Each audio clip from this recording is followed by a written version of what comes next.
Para sa iyo, mahirap bang matutong mag-Tagalog? Sa simula talaga. I was like, wow, ano ito? Anong pinakamahirap? Ninengong.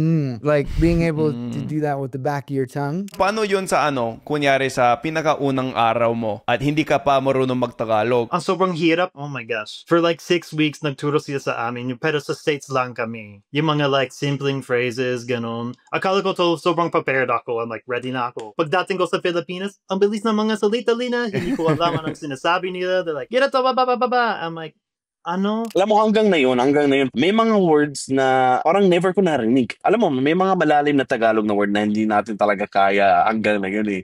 Parang medyo mahirap, di ba? Pero hanggang na yun, I'm still learning. Minsan may marinig talaga ako na word na hindi ko talaga naintindihan. Hindi natatapos yung proseso ng learning, di ba, ng ibang salita. Kahit sa mga native speaker, kahit sa English para sa akin, meron mga salita na hindi ko alam, di ba?